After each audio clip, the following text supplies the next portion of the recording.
Before we begin, viewer discretion is strongly advised. The following is for educational and entertainment purposes only.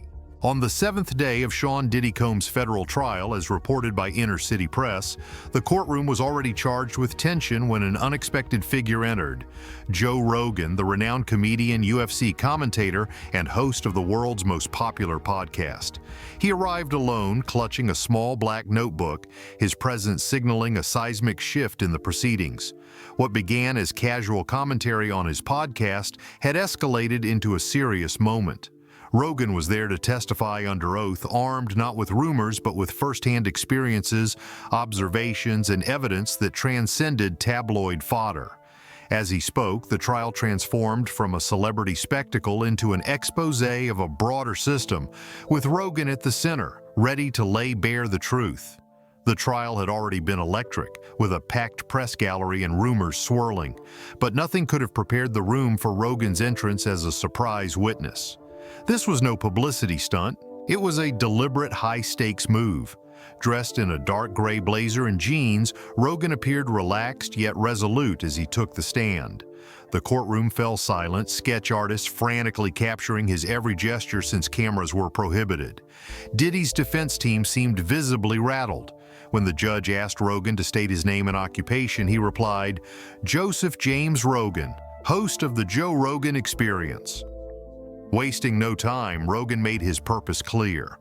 "I'm not here for gossip. I'm here because people who've appeared on my show have shared first-hand accounts that tie directly to this case. I have recordings, and they're secure." A ripple of murmurs spread through the room as Rogan's words positioned him as a whistleblower. He described conversations from years of interviews with former bodyguards, ex-label executives, and music industry insiders. "Many were too afraid to speak publicly, so they came to me," he said, "not as a judge, but as someone who'd let the truth roll without cutting the tape." Joe Rogan then unleashed a stunning revelation. "In 2023, I had a guest on my podcast, a former security team member for a top-tier artist," he said. Off-air, he told me Diddy kept a stash of physical evidence, videos, recordings, stored on a private server in a fortified, bunker-like room at his Miami estate. Even more unsettling, he claimed that high-profile figures like Jay-Z, LeBron James, and others were aware of Diddy's so-called freak-offs. Not necessarily involved, but they knew. Gasps filled the courtroom, and Diddy's composure faltered. His legal team objected, but the judge swiftly overruled them. Rogan pressed on, recounting how this guest had personally witnessed these events, describing them not as mere parties, but as orchestrated rituals. He detailed a chilling scene, phones seized, guests blindfolded, and the term freak-off used as an industry code, treated as routine by those in the know. When the prosecution inquired about evidence, Rogan confirmed, "I've provided excerpts to the DA's office. They include audio of unnamed insiders discussing these events, some verified by forensic audio experts." The judge ordered the recordings logged as evidence. Rogan's testimony took a grave turn as he addressed the jury directly. "I've had Navy SEALs, professors, conspiracy theorists, even CIA whistleblowers on my show," he said, "but nothing compares to the chilling accounts I've heard from people deep in the entertainment world." Looking toward Diddy, he added with restrained intensity, "This isn't just tabloid drama. It's systemic abuse masked by fame, awards, and red carpet charm." As his testimony continued, the court allowed Rogan to share specific accounts from his podcast over the years. He explained how, as early as 2018, he began noticing a troubling pattern. One guest, a tour manager for a well-known R&B group, came on to discuss the music industry's dark underbelly. Drugs, pay-for-play, NDAs, Rogan said, but during a break he revealed something else. Diddy's parties weren't just extravagant, they were dangerous. Many of these stories never aired, Rogan noted, because guests feared retaliation. One insisted on voice distortion, anonymity, and recording in a remote cabin. Rogan then referenced a producer who attended a Diddy-hosted event in 2015. "He told me what he saw left him shaken," Rogan said, reading from notes taken during an off-air interview. Hidden cameras and smoke detectors, drinks being spiked, A-list stars acting oblivious. He quoted Diddy calling the footage leverage. When the judge asked if these claims were substantiated, Rogan replied, "Many were anecdotal individually, maybe dismissible. But the sheer number of consistent stories, specific timelines, locations, identical behaviors made them impossible to ignore." He revealed maintaining a private archive of these unaired accounts, safeguarded by NDAs drafted with legal counsel. "I didn't want to be sued into silence, but I couldn't let these stories stay buried," he said. Rogan also connected his findings to the Jane Doe lawsuits, noting that names and patterns in those cases matched what his guests had confided over years. He then mentioned a 2022 conversation with a prominent music video director, hinting at further revelations to come. Rogan then shared a harrowing account from a 2022 guest, a music video director who confided in him off-air. He had raw, unedited footage from one of Diddy's parties, Rogan said. He was too terrified to go public, claiming he'd been coerced into filming these events for over a decade. Rogan concluded with conviction. "This isn't about opinions anymore, it's a reckoning. I'm here because those who trusted me with their truths deserve to be heard, even if they're too scared to show their faces." Taking a deep breath, Rogan shifted to a moment that had sparked global headlines. Comments made by Elon Musk on his podcast about Jennifer Lopez and Diddy. "We were discussing Hollywood's double standards," Rogan recounted, "how some celebrities are vocal about politics but silent about people they know." Musk had pointedly mentioned Lopez. "The courtroom was riveted," Rogan said. "Elon noted she dated Diddy, attended his parties, knew his behavior. Why didn't she ever speak out?" Rogan paused, reflecting on the viral clip that amassed millions of views. "What struck me was how quickly people rushed to defend J.Lo instead of questioning what she might know." He then brought up the 1999 nightclub shooting tied to Shine's imprisonment. "Jennifer was in the car when a gun was allegedly tossed out," Rogan said. "She claimed Diddy wasn't involved. He walked free, Shine went to prison, and she stayed with Diddy for 2 more years."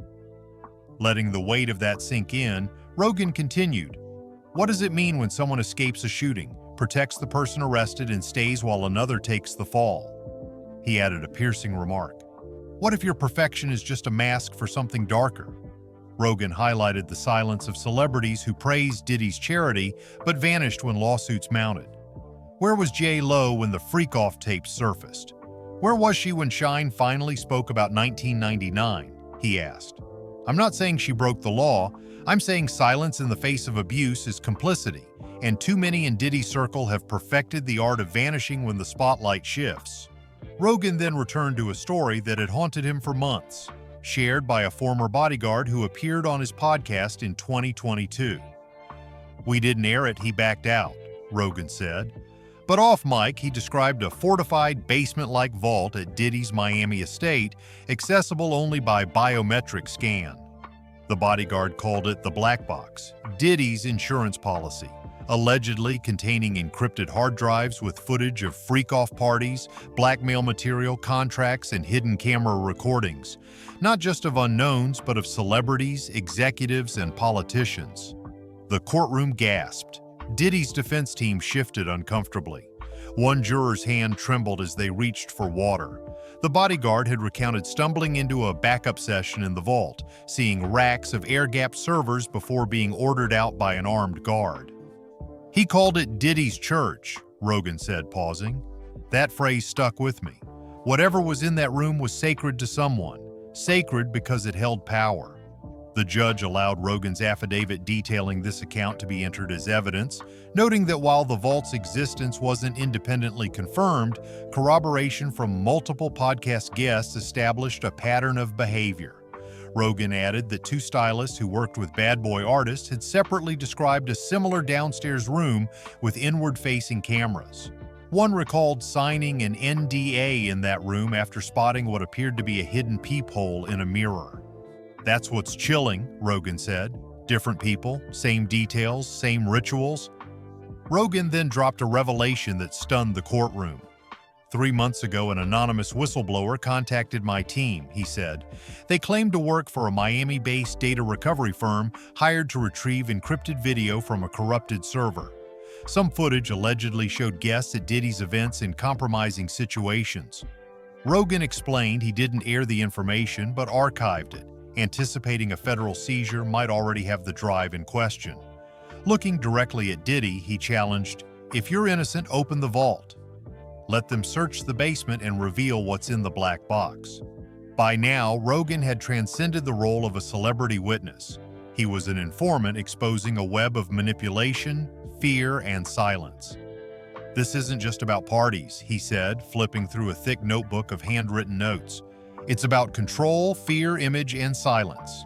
He recounted stories from past guests who hinted at dark secrets but backed out of going public. One, a hairstylist for A-list stars, appeared on his show to discuss fashion but confided off-air that she left the industry after witnessing disturbing events at Diddy's Hamptons party. "She saw someone being filmed through a two-way mirror in a private room," Rogan said. When he pressed her about others present, she hesitated, then named Jay-Z. The courtroom gasped. Rogan clarified, "She didn't say Jay-Z was involved in anything illegal, just that he was there. Multiple times. She described him moving through those parties like a shadow, seen but not lingering, never speaking." The implication wasn't criminality but silence. Rogan noted similar accounts from former security guards, dancers, assistants, and producers, all painting a picture of Diddy and Jay-Z as two sides of a coin. One loud and chaotic, the other quiet and calculated, but always in the same unsettling scenes. He recalled confronting an industry insider about the silence. "The guy laughed," Rogan said, "told me you can't take down Puff without dragging Have down too." The prosecution latched onto this, arguing it pointed to a system of institutional protection where people ignored abuses to preserve status and power. Rogan added, "If Diddy was the flame, Jay-Z was the smoke detector that never sounded." He revealed anonymous messages warning his team to drop Diddy-related topics, including one email stating, "Don't dig too deep, Joe, or you'll end up like the others." His team traced it to a firm linked to Roc Nation's PR. The judge admitted the statement with a cautionary note. Turning to the jury, Rogan said, "Silence is a weapon. This whole machine thrives on people staying quiet, but that's not how I'm built." Shifting focus, Rogan brought up names caught in the wrong place at the wrong time. "You've heard of the Manzero lawsuit," he said, referencing a civil case where a man claimed he was paraded at Diddy's party in a mask made of human anatomy. "That's not gossip. I spoke to someone on that yacht who described a young videographer, early 20s, hired to film an event in January 2023. Reading from an anonymized transcript, Rogan shared the videographer's account. Celebrities were everywhere. LeBron James, Gloria Estefan, Jay-Z, Beyonce, smiling up front. But deeper in, it turned dark. Red-lit rooms, people restrained, a masked man led like a pet." The courtroom fell silent. Rogan added that the videographer was instructed to capture only happy footage, but was traumatized by what he saw. At the night's end, Diddy's team allegedly paid him $5,000, took his memory cards, and promised a final cut that never came. What made Rogan's testimony so powerful was its connection to an existing civil complaint. "This isn't random chaos," he said. "It's a system. The scariest part? The people we admire are in those rooms." He closed with a chilling warning. "If even one of those tapes is played in court, half this industry could collapse." Rogan closed his notebook, looked down, and said, "I'm not scared of lawsuits. I'm scared of what happens if we keep ignoring this." His tone shifted as he turned to the infamous 2023 yacht party, referenced in court filings but never publicly detailed until now. "People think the yacht story is a rumor," Rogan began, "but it's real. I have accounts from two people who were there, one crew member, one guest." The courtroom went still. Diddy's legal team huddled in frantic whispers. Rogan produced a redacted letter from a former yacht staffer hired for what they believed was a private music video shoot. They were told the passengers were VIPs and were strictly forbidden from using phones, with security conducting pat-downs before boarding. He paused. Once the yacht reached international waters, everything changed. Curtains were drawn, a private room was sealed, and what the crew called the rotation began. New guests escorted in hourly by security. Rogan's voice grew grim. The crew member reported hidden cameras embedded in mirror frames and said some staff were ordered to spike drinks. They refused, but others complied. A hush fell over the gallery. The guest, a last-minute addition invited as a favor to an industry contact, thought it was a networking opportunity. Instead, it was something far darker. Quoting the guest, Rogan said, "There was a man in a mask. People laughed at him like it was a performance, but it wasn't. Some were filming with their phones. Very famous people were watching. Names like Gloria Estefan, LeBron James, Beyoncé, and Jay-Z surfaced in multiple accounts. Not as participants," Rogan clarified, "but as present." "It paints a troubling picture," he said. Then came a bombshell. The guest claimed that after the yacht docked, he was offered money to forget what he saw. He declined. 2 weeks later, his apartment was burglarized with only his external hard drives stolen. The court admitted the statement into evidence. "People risk their lives to tell the truth," Rogan told the jury, while others were paid to stay silent. By this point, Rogan's testimony had transformed the trial's atmosphere. This was no longer about celebrity drama, but about systemic intimidation, power, and blackmail. "Let's talk about leverage," he said plainly. Diddy didn't just create a party scene, he built an ecosystem of silence. He described a recurring pattern from multiple off-air podcast guests, some speaking through tears, an invitation to a party, an NDA to sign, covert filming, and weeks later, a subtle text. Not a threat, but a reminder. "Had fun last month, let's keep it quiet." Rogan called it invisible handcuffs.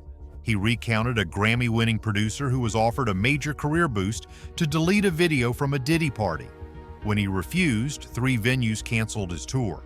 Rogan also revealed receiving legal warnings from PR firms to stop discussing certain figures, leaving the names unspoken but clear to the jury. Then came a chilling detail. A former celebrity security agency employee told Rogan about a master folder Diddy called the rainy day file, backup footage stored off-site, encrypted, serving as insurance. The theory, Rogan said, is that if anyone tried to take him down, he'd release what he had on them. Taking a deep breath, he added, "One file allegedly featured a very powerful politician. I won't say the name, but if the feds have those tapes, this trial is just the start." The judge struck the statement, but the impact lingered. Rogan concluded, "This wasn't fame, it was fear. He didn't just throw parties, he built a vault of silence. One key could unlock it all." As his testimony neared its end, Rogan stood from the witness chair unprompted, compelled to finish on his feet.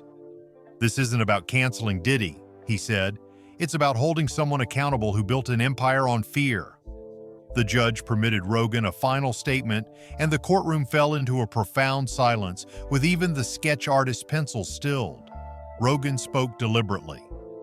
"Over the years, I've sat down with astronauts, scientists, philosophers, comedians, and former intelligence operatives. You develop a sense for when someone's lying or holding back out of fear. What I've heard about Diddy didn't come from internet trolls, it came from people trembling as they spoke, constantly checking over their shoulders." He paused, his gaze steady. "If the feds don't uncover the footage, someone else will. It's out there. And when it surfaces, this trial will seem like a prelude." Turning toward Diddy, he said, "I don't know if you created this system or inherited it, but you kept it alive. Now it's collapsing from within." The judge asked if he had more to say. Rogan nodded slowly. "I've said plenty on my podcast, some of it foolish, some of it funny. But this time, every word had to matter. If even one kid is spared from walking into that kind of horror, then every threat, every NDA, every silenced producer was worth exposing." He stepped down from the stand, the jury's eyes following him in silence as he passed the defendant's table. For the first time in days, Diddy averted his gaze.